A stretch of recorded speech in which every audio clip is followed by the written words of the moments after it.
Welcome to the Eagle Eye Podcast, the #1 show to bring you all things Club America in English, from tactical analysis Pelota para la banda izquierda. to player updates.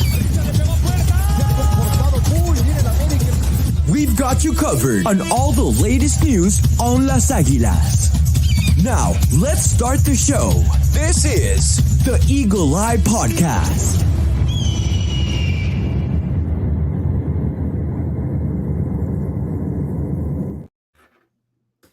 Hello, ladies and gentlemen, and welcome back to another episode of the Eagle Eye Podcast. Today, we're going to be recapping that 2-0 victory over Querétaro at the Estadio Azteca. We're going to be looking ahead into the Jornada 4, even though we're yet still to play the Jornada 3, as we have a doble jornada in the mix, as America is going away to the border town of Ciudad Juarez, and of course plenty of transfer rumors to talk about, and those of you joining us to watch and talk and also get a chance at answering a bonus question for our trivia. Well, you guys are in the right place at the right time. So let's get started here and let's talk all things Club America. And joining me today to do so is none other than New York residents AJ and Christian Rosendo. Gentlemen, how's New York?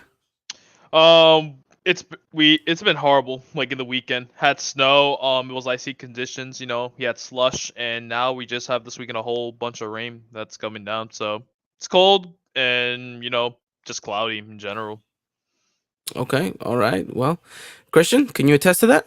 Yeah, no, it's definitely not been the best of weather. Hopefully, we get through this coldness. Even though I prefer the winter season over the summer, I'm getting a little bit sick and tired of it. So let's hope we kind of get through the month and then move on to like nicer weather, like spring weather. Okay, no, yeah, I agree. I like that. Alrighty then. Well, gentlemen, we're gonna be talking Club America and lots and lots to talk about. AP Jr. asking whether or not Cowboy Dan is going to be joining us. Unfortunately, he is not going to be available tonight. He is a little bit busy doing other things. It is election year, so he's going to be running around the newsroom going crazy. But he does send his regards to all of you, the listeners. So he wish he could be on here, but unfortunately, he cannot. Chris Rivera saying, today. What's up, boys? Huh? You're outnumbered today. Yeah, I'm outnumbered. Chris Rivera, unfortunately, would be what would balance the scales here, but unfortunately, he's unable to do so. But he's able to watch us. So shout out to Chris, and then of course, comment right here. I like planes. Love that name, by the way. Love that name. It's just absolutely amazing. Saying didn't want to see Brian go. I don't think me or Christian wanted to, especially me. I think I've been one of the few that believed in him from the get-go. So it is unfortunate. Yeah, we're going to be talking about that. We're going to be talking about possible reinforcements, question mark, or whether or not there won't be reinforcements. So we'll get you guys up to date with all that. Plenty to talk about, plenty to kind of go through here. But first of all, for those of you joining us that are here to answer the trivia question, I'm not going to keep you guys any longer. I know that you guys want to get jumpstart into it. So I just want to say thank you to all of you guys who have joined so far in the trivia. And to do so, we're going to be bringing out more bonus questions. So make sure you guys follow us on Twitter to keep up to date with everything going on in our trivia. It's going to be a lot of fun. And so I'm posting in the comments section the link to where you guys can go and answer the bonus question. And then it's a really good one, actually. It's really fun. It's actually, who is the last Brazilian to play for Club America? Gentlemen, now don't spoil it if you do know the answer. All right. I know we talked about this before, I think, AJ. So don't mention it, but it should be a good one. Answer it if you guys know the question. The link's right there. And yeah, who was the last Brazilian to play for Club America? All right, nice little bonus question for you guys, and hopefully, best of luck. Hopefully, you guys get all those points and scale above in the table and whatnot. But okay, before we jump into the men's side of things, I think it's just only fair that we've maybe recap briefly about the ladies' side of things, since we haven't really spoken much about it. So AJ, I'm gonna give you a platform because I saw the ladies demolish Santos last night in what was a terrific game from the ladies. So talk to me, how has their season been so far? I know they're only 4 games in, but talk to me, what's going on in the world of Lady Águilas? Want to start off with like the transfer window. So we had like 6 departures from the team. So those players are Kyrie Hamraoui, Alison Gonzalez, Eva Gonzalez, Monica Rodriguez, Desiree Manso, and Amanda Perez. The big name out there honestly would just be Alison Gonzalez. She ended up going back to Tigres, so it leaves a lot big sour taste to a lot of America Femenil fans. So for me, I mean, it is what it is. She's going back to the team where it all started for her. So, I mean, best luck to her. But everyone else, I mean, other big names like Kerry Hamraoui, we did bring her in from Europe, from PSG, hoping that, she would be able to settle in. But unfortunately, she just seems to just never, like, really get herself situated with the team, like, in the first place. She just looked out of rhythm, just didn't understand what the team was asking of her. It looked like she didn't really have a touch on the ball, really just couldn't, just couldn't do much to contribute to the team. Then you have players like Eva Gonzalez, Monica Rodriguez. They both went to FC Juarez, so the best of luck to them. Especially Monica Rodriguez. She's been with the team since the very beginning, since the Copa MX Femenil days from 2017. So 2-time champ. Wishing her the best luck. Same with Eva Gonzalez as well. One of a fan favorite at America Femenil. She'll be missed. Wishing her the best luck at FC Juarez. Then we have players like Destiny Manza and Amanda Perez, both going to Pachuca in the off season. So it's unfortunate that we lost bench depth because some of those players like that, they really could have helped the team out, but we had to let go. And what I would assume America Fin would bring more players in, but unfortunately, we've only brought 2 players in actually from the transfer window. That being Diana Martin from the University of Central Florida, United States, and Mariana Cadena from Rayadas. Maria Cadena would just be reinforcing the defense for the team, but she's trying to pretty much get herself back into the rhythm of things. She did make her debut in the first jornada against Atlas, but did look shaky. Did ended up causing us to concede a goal against Atlas. But so far, I mean, she's been getting missed, trying to get herself back into the rhythm of things, especially now since she's played for Reas like of her entire career, and now playing at America, and so it's gonna take some time for her to get herself assimilated with the team. And then next would be Diana Martin coming from University of Central Florida. She's a winger. Really, really pacey. She's able to take on defenders one-on-one. She really has a look at goal, is able to really exploit the other team's defenses on the wing by being able to take on players. Everyone looks at her being that she could potentially be, potentially another Scarlet Gambas, like the same thing we mentioned like with Destiny Manso. We would hope that someone could really fill out that area on the left wing or right side or the right wing as well, considering we haven't really had a good winger on this team, honestly, since Scarlett left, which has left a huge void for America Femenil.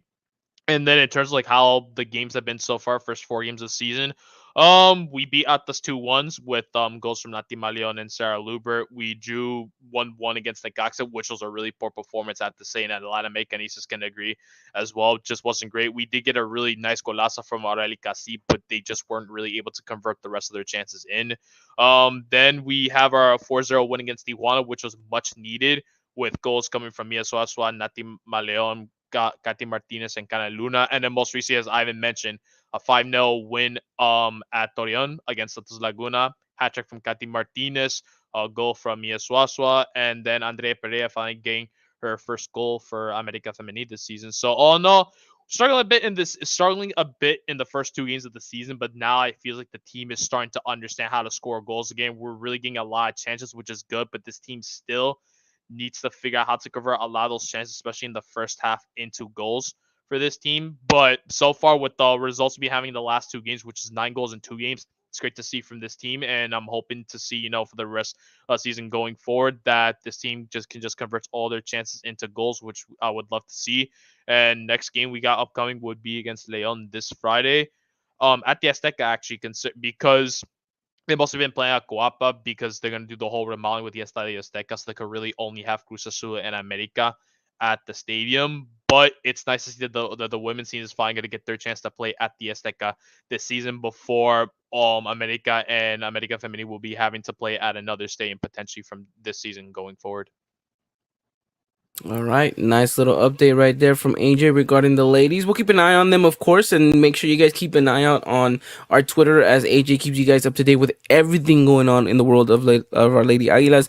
Tweets the games, covers them, shares the goals, the gifts, and everything. So make sure you guys stay up to date on our Twitter, as AJ does a wonderful job covering the ladies. So thank you so much, AJ, and thank you for the report as well. Look, hopefully, fingers crossed, another final for these ladies, right? Much needed, and hopefully this time, get the win because I really want that other chip. Want the third already, please. Absolutely, absolutely. All right, gentlemen, moving from the ladies and on to what happened at a very rainy Estadio Azteca, Christian, on Saturday night. Andre Jardine gave us the big surprise and put out his star-studded starting 11. We were out here talking about it last week, thinking we were going to get an A/B, B/C team. I mean, Christian, you talked about it specifically, saying that you kind of dissected his words post game against Tijuana, saying that he wants to give these guys as much time, as many weeks as he can squeeze in. What do you think happened in between that conversation that we had up to Saturday that made him think, you know what, we're gonna put all our starters out there? I have no idea. That just made me look like I don't know what I'm talking about, basically. Yeah. But it was a nice surprise though to kind of get the leaked information that we were gonna go with the start 11 at the Azteca, and I think one of the reasons may have to do is it is one of the last times the fans are gonna see the team at the Azteca. I think they're only gonna play one or two more times there, and then that'll be it for about a year and a half, I think. So I get that's part of the reason, but I also think that he wants to get the team back into rhythm. You can kind of see like in the first maybe 15-20 minutes of the game, we looked a little bit out of sync. We didn't look like we were connecting pretty much well, not reading each other's movements, misplacing passes here. The shots were kind of a little bit off, but as the game went on, though, you kind of saw we just kind of fell back in place.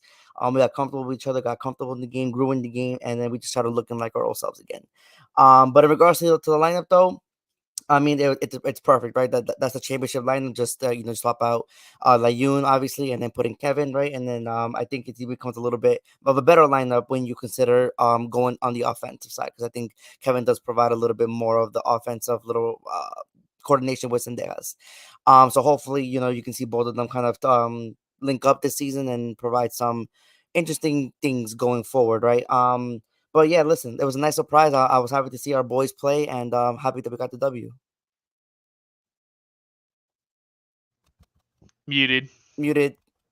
My bad. I'm almost just get carried away. No, you're right though. I think it was nice being able to see that team again start building some traction. Obviously, you could tell that these guys were a little rusty. Trying to get back into the rhythm of things. First half was a little bit of a drag. And I think KJ, you even kind of messaged in the group chat at halftime with like Z's.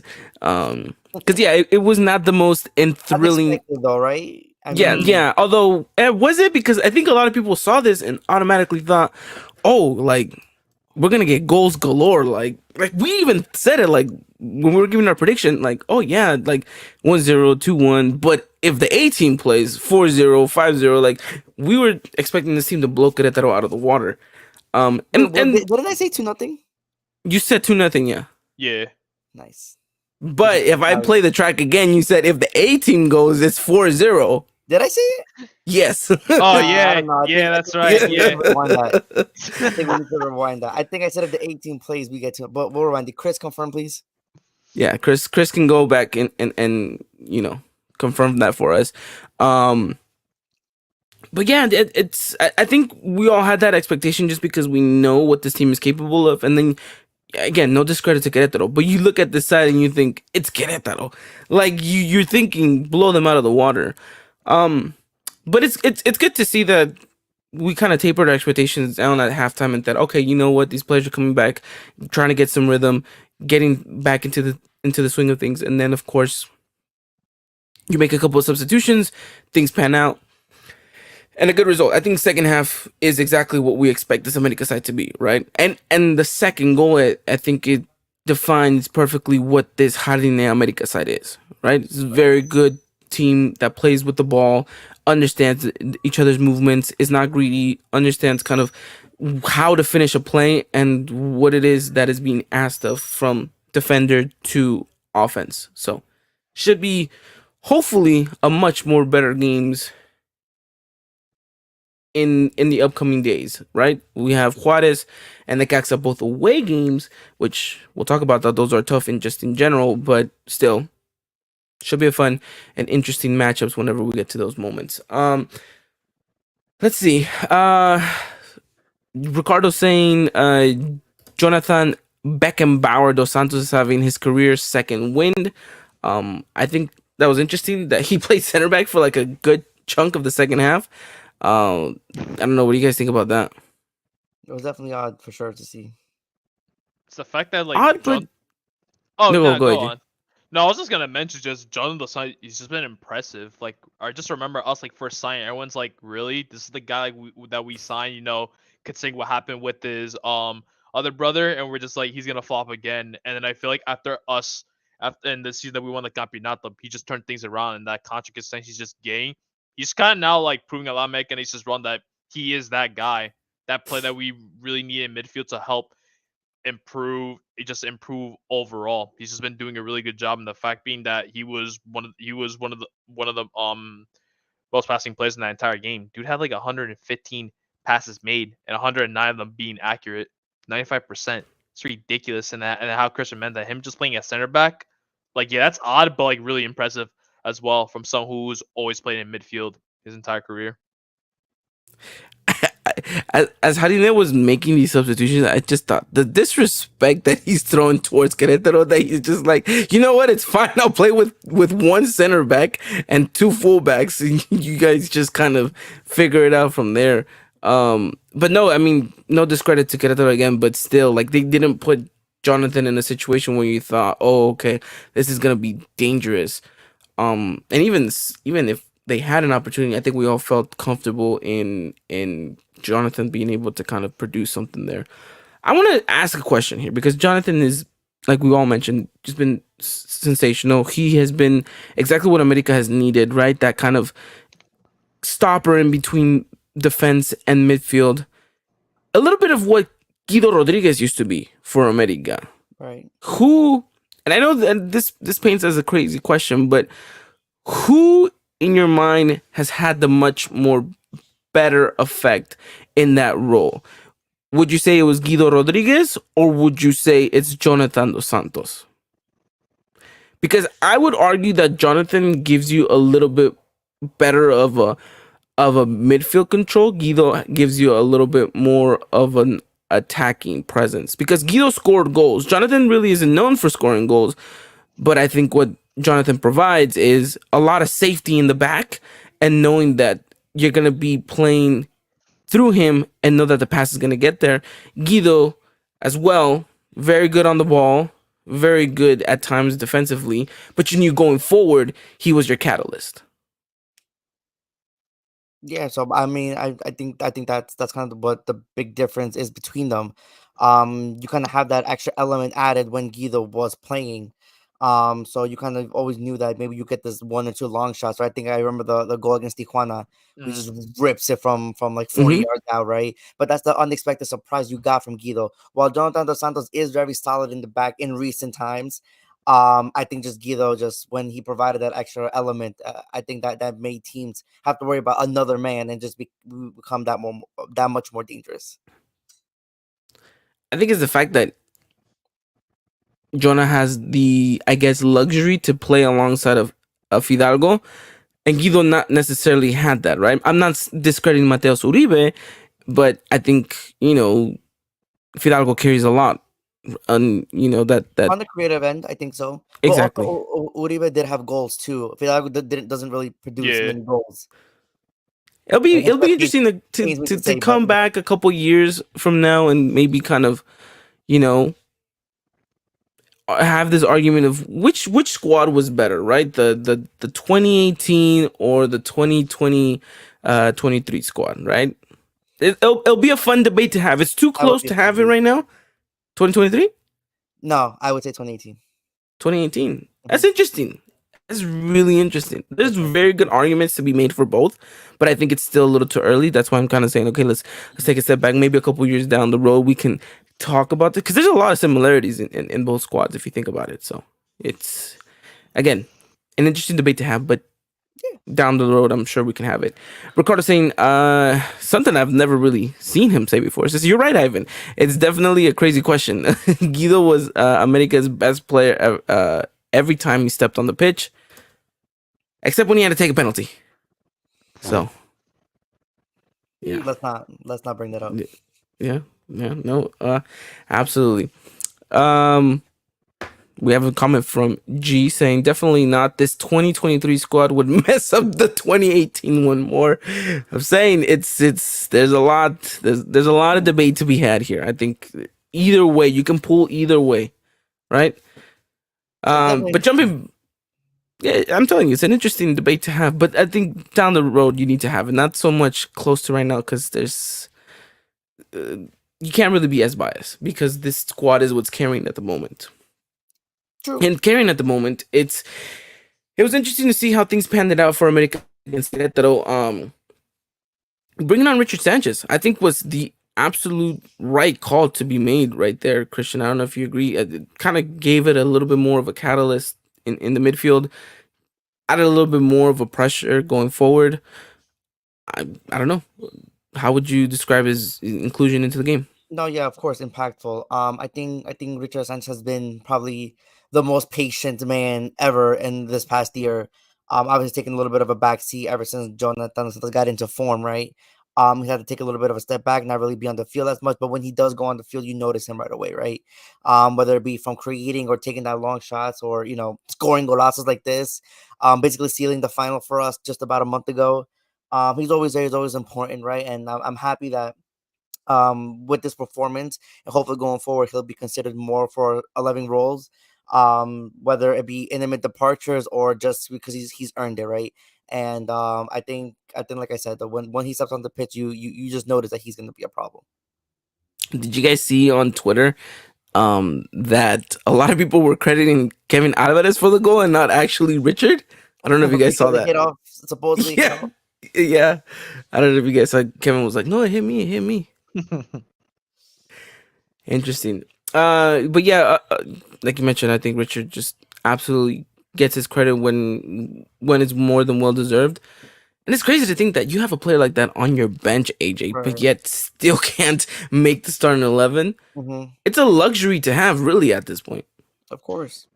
Yeah, no. Just whenever you really need that difference maker, Richard's like right there at your disposal. So if you need like a guy that really like needs to score like a golazo, which we see every time for Richard, he just doesn't score normal goals. Stu just scores like golazos, like bangers, like from 30, 40 yards out, like as like no one else can do it. And I feel like that goal was like much needed for America to then start like, all right, now let's start scoring more goals at that point. And when you see that second goal, you finally get like that sigh of relief. You're just like, all right, we got ourselves another goal now. But for me, Richard definitely was a difference maker for this team in the second half. It was much needed. Absolutely. And then we saw a couple more substitutions, right? Kind of man for man, like for like. Chicote comes in again, right? Second game under an America jersey, gets a lot of boos, which was, again, another hot topic on America Twitter. Some people saying probably shouldn't boo him. Other people saying it's fine. Let him get booed. Isn't, a certain sense of like, okay, you know where he's coming from. You understand why he's getting booed. Other people are like, you know what? Let's just chill. He's here now. So Philip Ortiz asks, how do you guys think Chicote is doing right now? And also follows up with another question saying, why did America get Chicote though? I'm still confused with that signing. And quickly, just to kind of answer Philip's question here, we got him because we needed backup in that left back position. And rather than spending, correct me, how much did Monterrey spend for Arteaga, AJ? Arteaga, it's like 8 mil. I think it was reported like 4.5 mil, but like I think it was like around like 6 mil or something. I could be so wrong.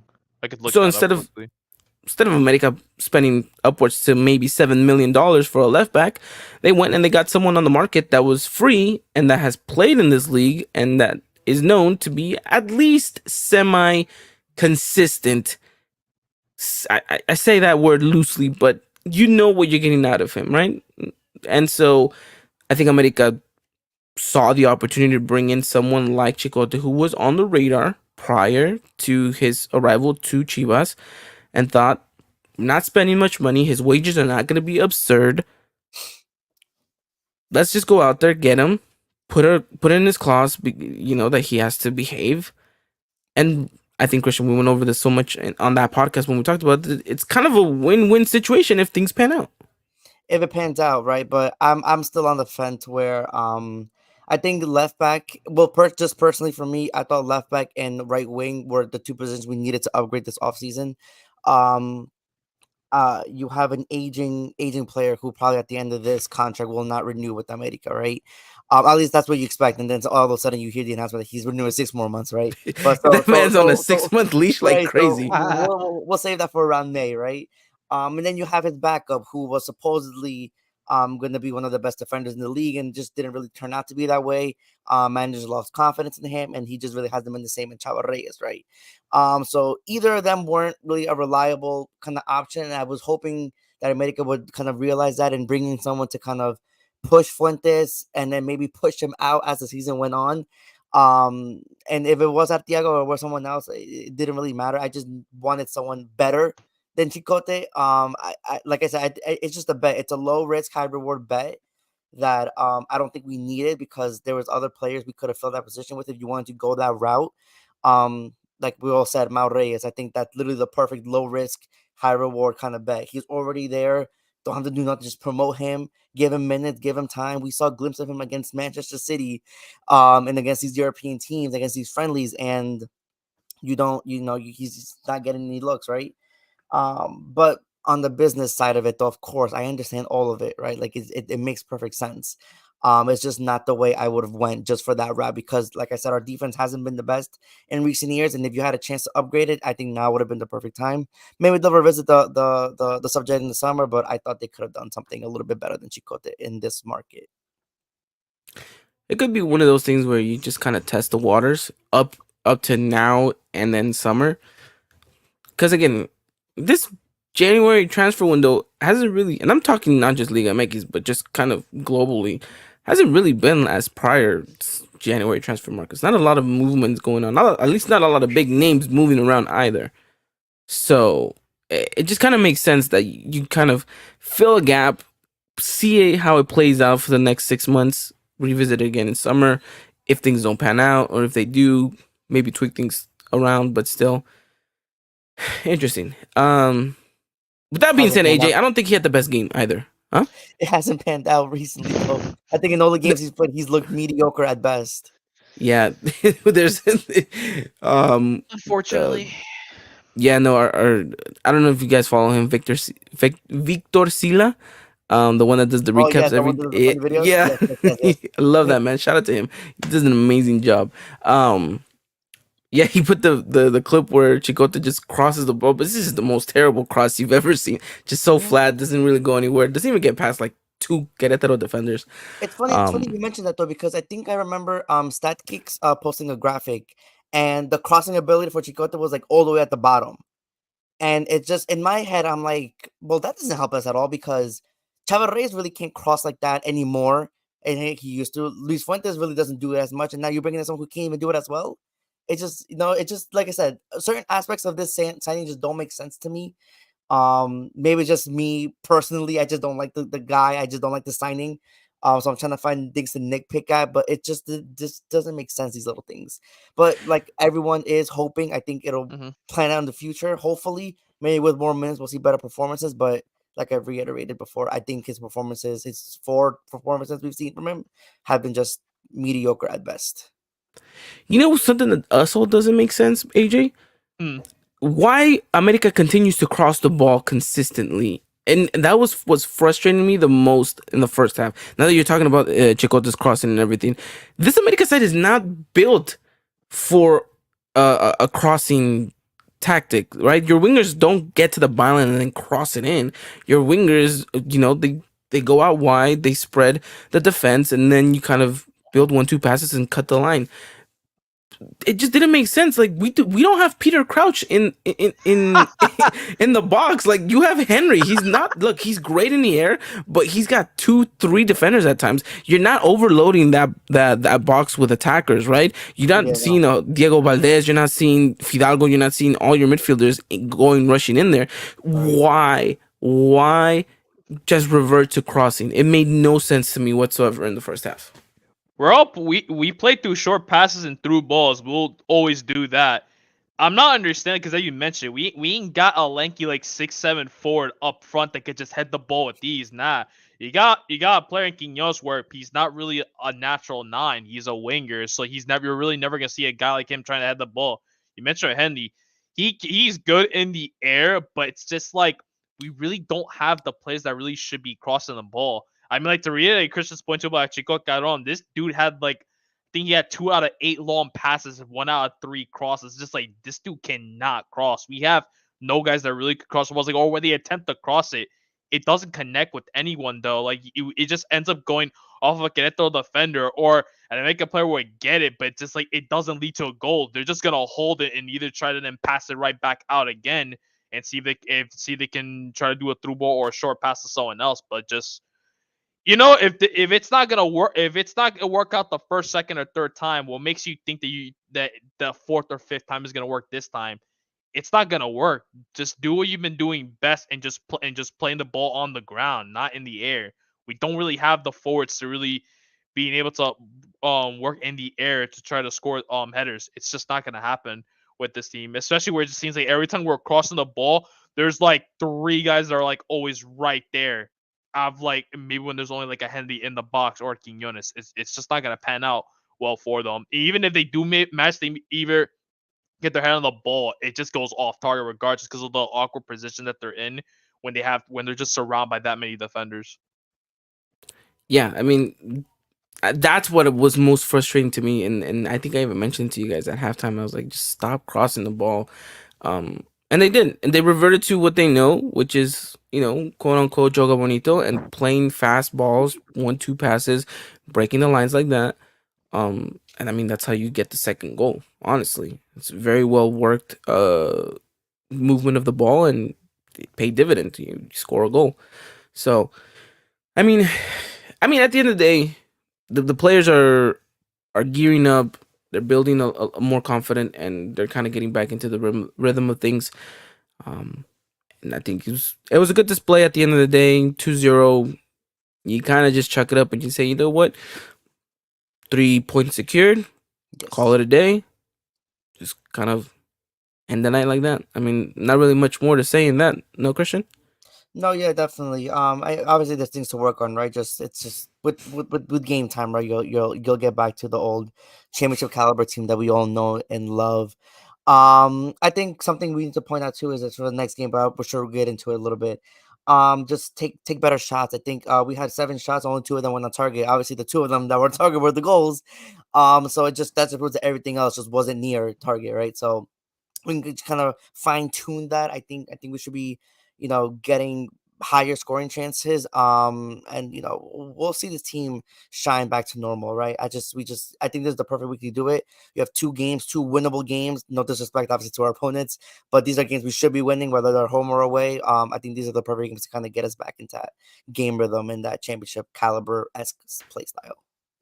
Absolutely, absolutely. And you made a very good note of that. And we'll talk about that in just a second whenever we talk Juarez away. But yeah, that pretty wraps it up. That's America versus Querétaro. Second to last game in the Estadio Azteca for the next 2 years. That's wild in its sense. Last game is actually going to be against Monterrey. So that's going to be interesting. That should be fun. Yeah, it should be fun. Should be a spectacular event. But yeah, absolutely amazing. Let's move on and let's move forward into the next topic, which is I know a lot of people talking about this, is the fact that we have some transfer rumors and transfer updates. Christian, as of right now, as we're recording Tuesday, January 23rd, it is about a 90% chance from what I'm looking and what I'm seeing, 90% chance that Brian Rodriguez is leaving to Fiorentina. So 90% chance is very generous. Very generous. That's very generous. What would you give it? What would you give it? Probably like a 98 right now. Yeah, no, there's very little wiggle room for this thing to kind of fall and collapse. Drastically bad has to happen right now in order for this deal to fall. And just to add on to that, he did not travel with the team to Juarez also, so he will not be in the matchday squad for that game tomorrow night. Which all pretty much just confirms that he's probably just finishing up whatever he needs to do finalizing the transfer. But it does seem like we are losing a left winger in Brian Rodriguez, didn't play for the most of the second half of the season. But I think his presence on the field as a super sub, I guess, and for the most time being a starter also will be missed. I think that he provided qualities that I don't think we have in other players. And it just seemed like he always just came close with just that one goal we needed to kind of, open the floodgates or kind of just break a deadlock. It seemed like he was the one to kind of do it. Like I said though, I think it's gonna be we're gonna miss him. Maybe not to a point where like we're gonna be like, oh my god, like our season's doomed. Like I don't think it goes that far, but I think a presence like that is needed on the team, and I don't think anyone else can kind of fill that role. Hopefully, people can grow into the role, but it's definitely going to be a loss for me. The worst thing about it is that Andre Jardinez's system takes a huge, huge loss with Brian Rodriguez leaving. And I say that because he is the most natural winger that fits him perfectly to his role and to his style. And that's why you saw him start so much in the first half of last season, because it worked so perfectly because he understood the assignment. It was grab the ball, take on players, open up the channels, open up the wings, and he did that perfectly. And so you're right, Christian. We don't have another player that is good like that. Quick on his feet, can take on as a dribbler, can kind of get himself out of tight situations. Whenever there's like one or two players marking him, you kind of get the sense of, all right, he's just one little trick from getting away from his mark. And it opens up space for America to then run into. It's just he worked perfectly under this Andre Jardinez system. And you're right, we don't have someone like that. Quinones can be that player, but sometimes he drifts too much in the middle, and I think he gets lost in there. So you need someone like Brian, someone that can consistently stay out wide, stay to the wing, play a little bit to the touchline, and kind of take on players. And it's unfortunate that you lose him this close to the end of the transfer window. We're Yeah, talking 8 days at this 8 point. days away. 8 days 8 days, and I away. don't know if America has a plan B. I don't know if America has an eye on a player or two. Gibran even came out to say we might not get another player. Right. Yeah, So no, the cryptic tweet was that it might not be. So someone asked him if we were doing, if America was looking for a Mexican replacement or someone in the foreign market. He said it's probably neither of them, like meaning that we're probably not going to be going out to get a replacement. I mean, on one part, obviously, we're upset because we need a replacement. In my opinion, I think we should be going after one. But then also, you kind of play devil's advocate. It's like, well, you have 8 days, and knowing buying just track records with little time and transfers doesn't all really pan out, right? And then we're just going to be upset whoever he brings in because he's probably not going to be the ideal candidate that we all want. So I guess you really can't win in this situation. I think you just kind of hope for the best and hope that Cabecita or Chava Reyes or whoever you put on that left wing side, other than Quinones, obviously, can kind of rise up to the challenge whenever the team needs it. Because throughout the season, there are going to be those matches where you are going to be in deadlock situations, right? And you are going to need someone to kind of break the lines and kind of provide that spark. And like I said, I don't have that much confidence in Cabecita and Chava to do that. But like I said, I hope they grow into it because we're going to need it. yeah, AJ, none of these other players that we or even 5-star skill moves type of player that that you kind of need in those situations. So um yeah, it's a huge loss.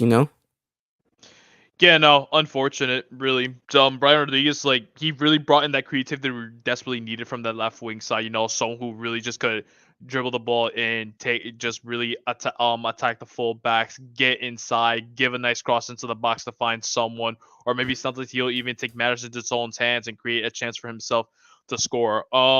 It's unfortunate he did pick up the injury for the second half of last season, so he really didn't get to play much.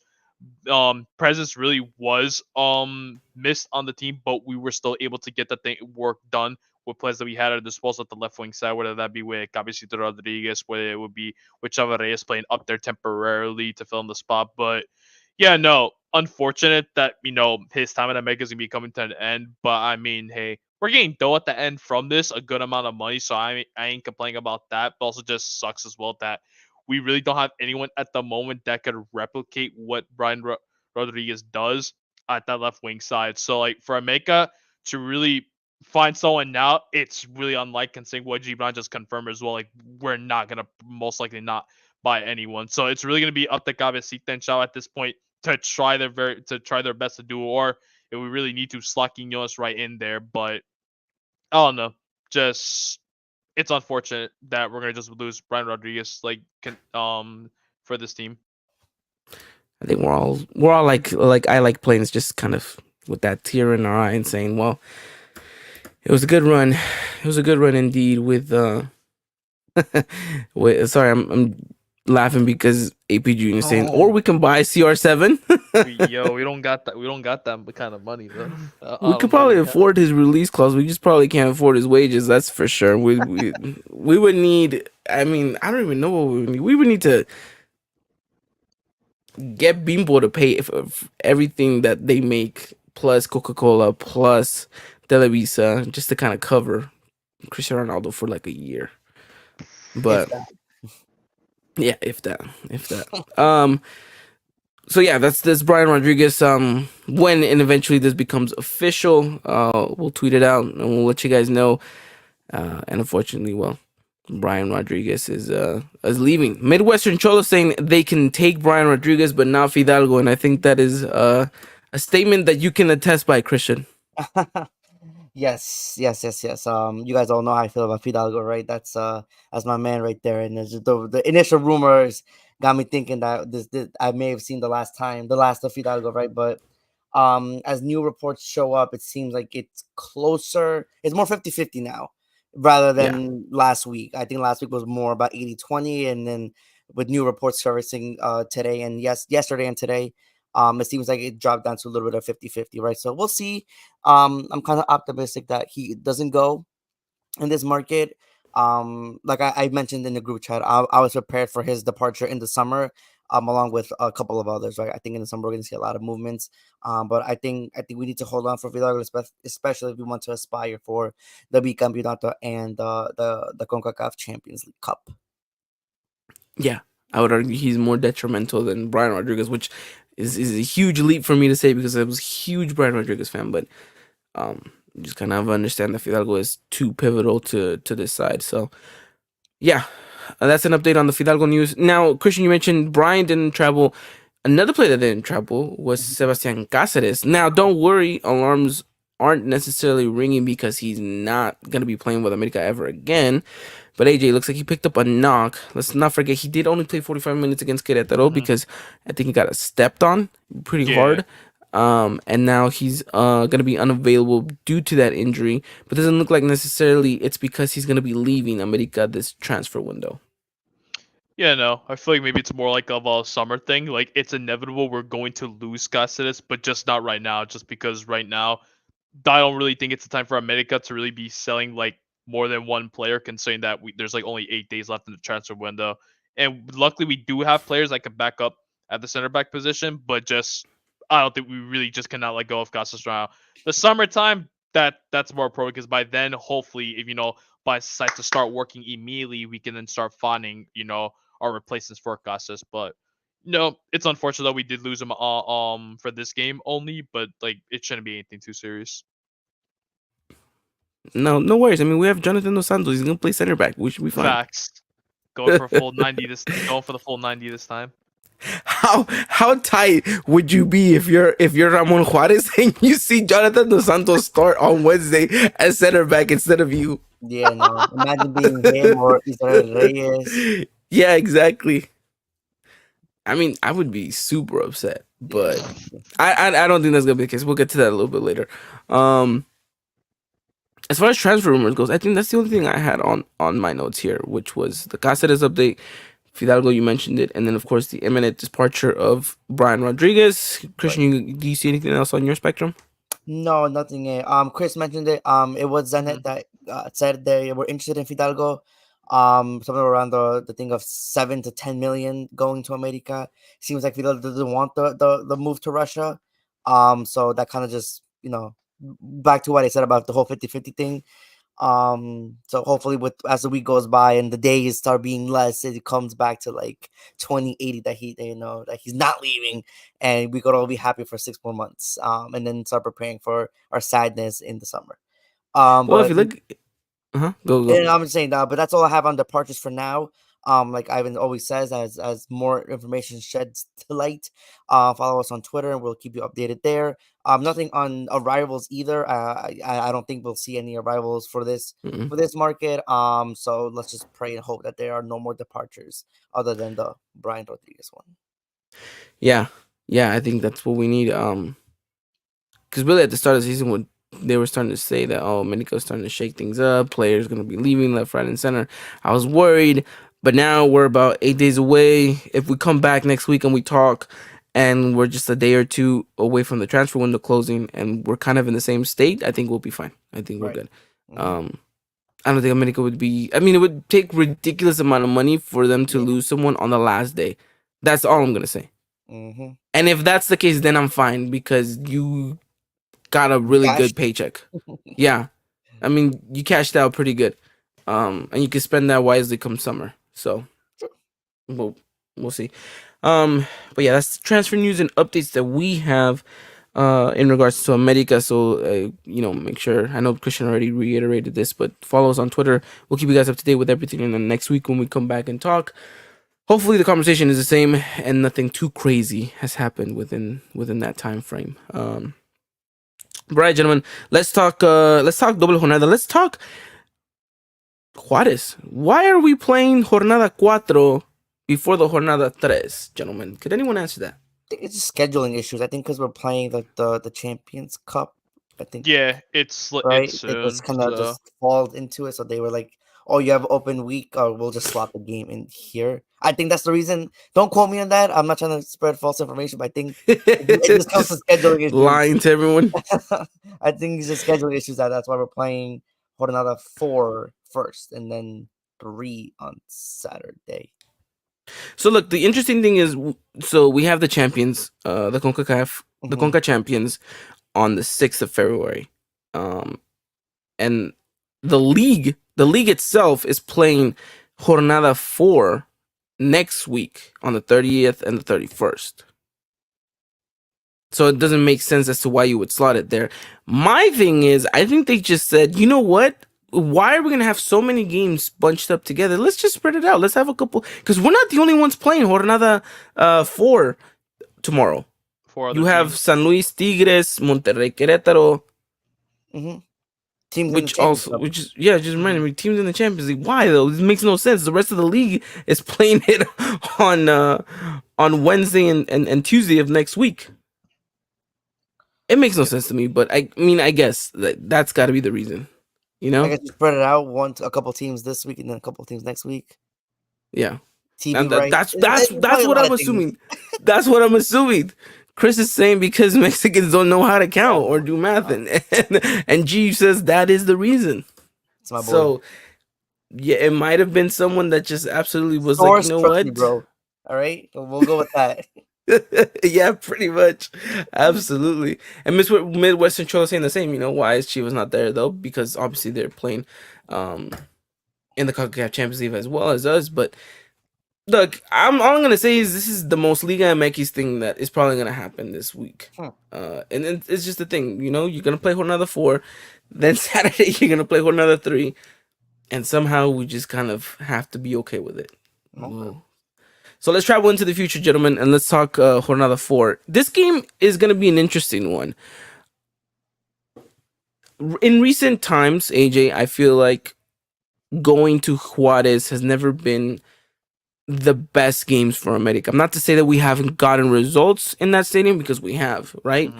Obviously we've won a title there not too long ago, a couple of years back. So it's not the most kind of terrible stadium to go play at, but you look at it and you can see why things get difficult for America. Although this Juarez side, correct me if I'm wrong, doesn't loom as strong as maybe as the other ones that we've had to face before. I mean, their star signing lost his wallet and they had to make a flyer about it. So, I mean, that just kind of puts you into state of what this Juarez side is like. Yeah, no. Just like really looking, there's really no one that doesn't really capture my attention or like seem as starting. I mean, there's Hurtado, but he's just not the same player as he was like in his Monterrey days. There's Sebastian Jurado, but I mean, like, dude just kind of dipped after Veracruz, after his Veracruz day. So I mean, I'm not really sure about how. And he was the goalkeeper when we scored 7, right? So Yeah, so I mean, it's probably the reason why he's over there. But I mean, yeah, I mean, they don't got points in their first 2 games of the season so far. So I mean, but either way, going away at Juarez, I mean, it's never a fun time. You mentioned though, we did get ourselves a chip over there. Well, a trophy, the Copa MX back in what 2019 it was. But should pain to be a good one, even though it's at a weird day of the week on a Wednesday out of all things. Um should nonetheless though should be a good match. We are going to be missing some players though for this upcoming match. One of them, as Chris mentioned, was Cabecita, so we're not going to really have him on the left wings. It's more we're going to have to see who we're going to slot in. Probably might see maybe a Chavarrias in that, but hopefully that make you just try to get the job done at over there at Juarez. Christian, talk to me about this predicting starting 11 that you got cooking here. Obviously, no Cabecita either. He's still kind of and trying to get a little bit better from his injury. I think it was what was it?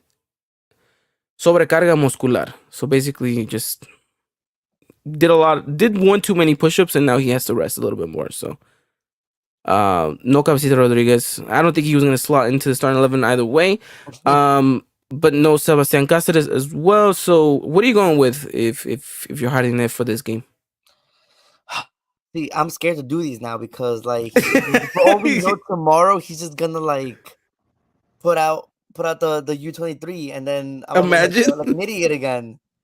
But considering he doesn't want me to look an idiot, right? I'm just gonna go with the safe option here and go that we're going star-studded again, right? So we're going with Malagón in net. In the back line will be Kevin Alvarez, Igor Lichnowsky, Ramon Juarez, and Luis Fuentes. In the midfield, Jonathan Dos Santos and Alvaro Fidalgo. On the right wing, we'll have Alejandro Sendejas. On the left wing, we'll have Quiñones. In the middle, Diego Valdez. And up top, Henry Martin. Okay, I like it. Again, star-studded, literally rinse and repeat, except with the fact that Cáceres isn't going to be playing. Right.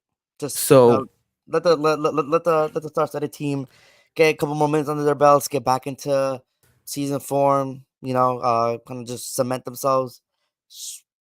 We'll go out and win the game. absolutely, No trouble, please. Louis saying, "Where's Inzarrulde?" By the way. Insara Dios. Yeah. Oh man, what a callback that would be. Chris is saying that he would start Chicote instead. Dude, So I'm starting to get scared. Honestly, this man. It could happen. I don't know, man. I have a feeling he's gonna do it. It's considered double think that jornada. Chicote has Chris's nudes or something because this is yeah, getting out of he control, has man. to at this point. This is getting out of control, man.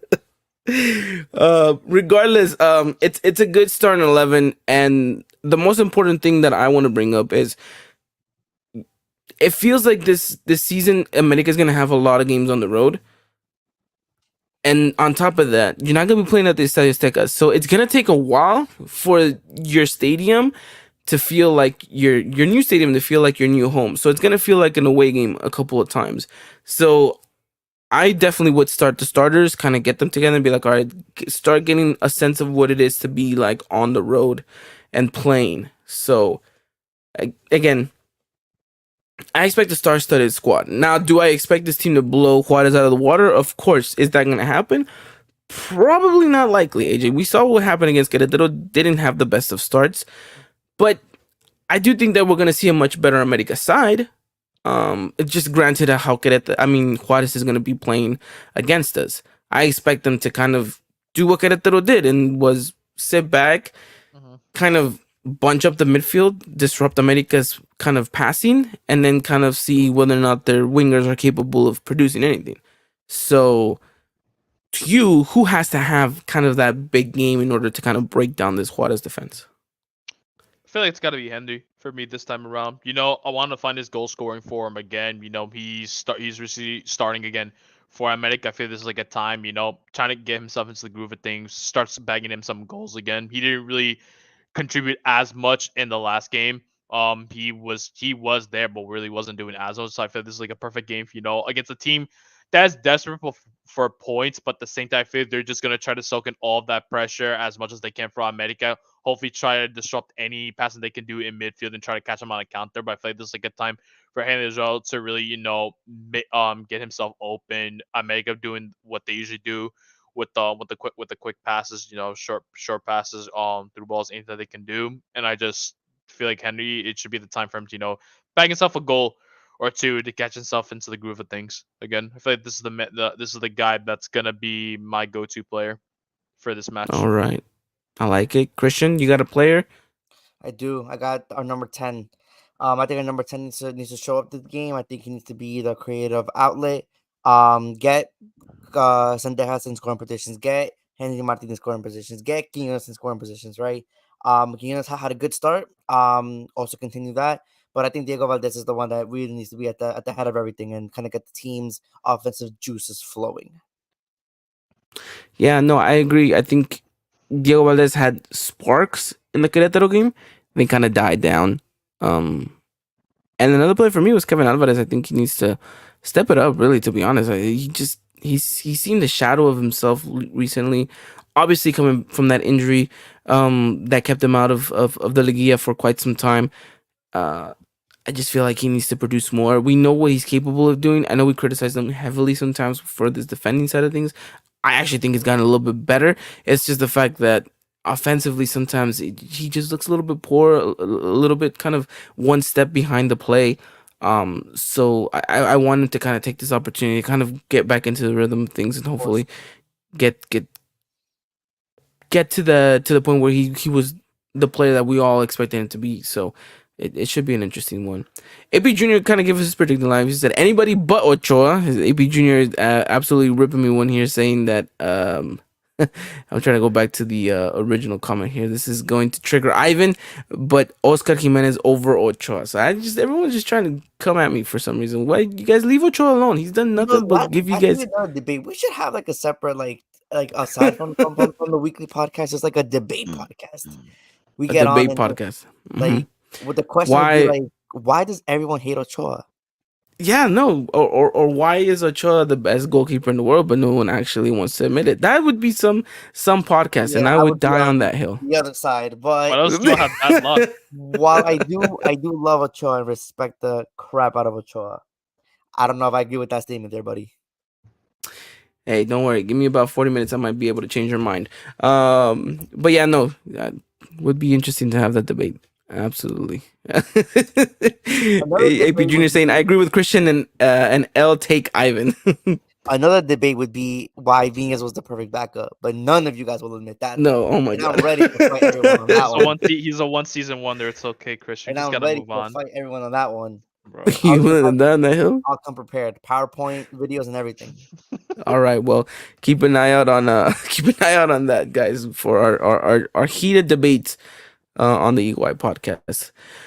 Well, gentlemen, give me your predictions for tomorrow's matchup. Right, 24 hours away before America ends up going to play at Juarez. What are you guys going with, AJ? 2-1 America. 2-1 America. Okay, I like it. Christian? Oh, 2-0.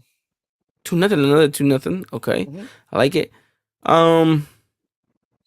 See, this game kind of gives me that feeling of it's gonna go either a 1-0, kind of like a scrappy 1-0, just a little bit boring, but job gets done.